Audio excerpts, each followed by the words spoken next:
అరే రా హనుమంతు. అమ్మగారు, ఈయన నాకు కాబోయే అల్లుడు గారు అరుణ్. దుబాయ్లో ఉద్యోగం చేస్తున్నారు. సంబంధం ఖాయమైంది. 2 వారాల్లో పెళ్ళండి.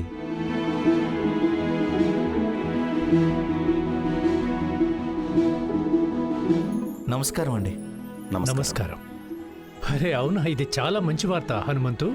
ఈ రోజు వరకు కేవలం నేను విన్నానంతే. ఈ రోజు నిశ్చితార్థం, రేపు పెళ్ళని. ఇప్పుడు మన వసుకు జరుగుతుంటే చూడొచ్చు. అంటే మన వసు ఇప్పుడు విదేశాలకు వెళ్ళిపోతుందా? అల్లుడు గారు, అమ్మగారి ఆశీర్వాదం తీసుకోండి.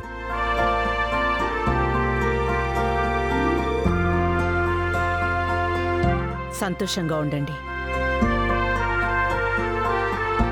సంతోషంగా ఉండండి. సంతోషంగా ఉండండి. హాయిగా జీవించండి.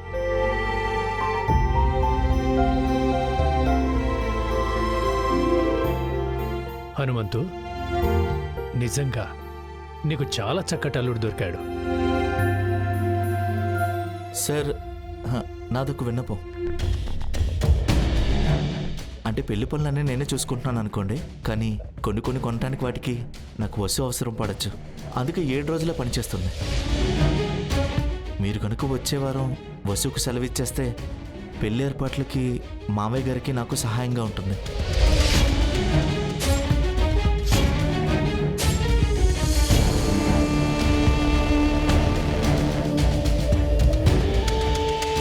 సరే అయితే ఈ రోజు నుంచి 7వ రోజున వసు ఉద్యోగానికి ఆఖరి రోజు అవుతుంది.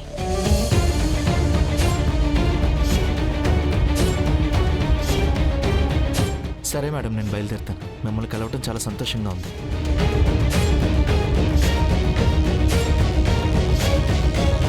ఆగు.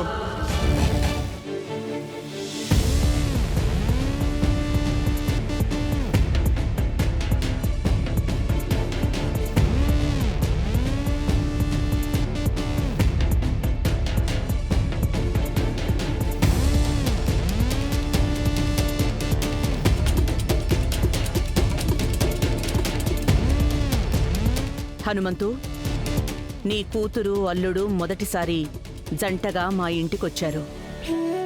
మరి వాళ్ళకి కానుకివ్వకుండా ఎలా పంపించేది?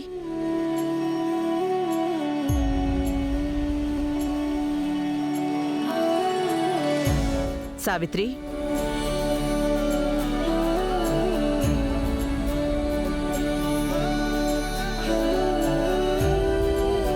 దేవా, నీ చేతులతో ఇవ్వు నాన్నా.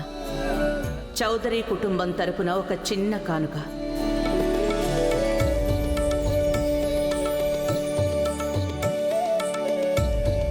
మీరు వీళ్ళకి చెప్పలేదా మీ స్టాక్ మొత్తం 80% డిస్కౌంట్ ఉందని? అంకుల్, ఈ లెహంగా డిస్కౌంట్ తర్వాత 8,000కే వస్తుంది. చంద్రికక్క, నేను మీకు ముందే చెప్పాను, ఈ పనోళ్ళని నెత్తినెక్కించుకోవడం అంత మంచిది కాదు అని. ఇప్పుడు మీరే చూడండి, ఈ తండ్రి కూతుళ్ళిద్దరూ కలిసి మన సొమ్ముని దోచేసుకుంటున్నారు.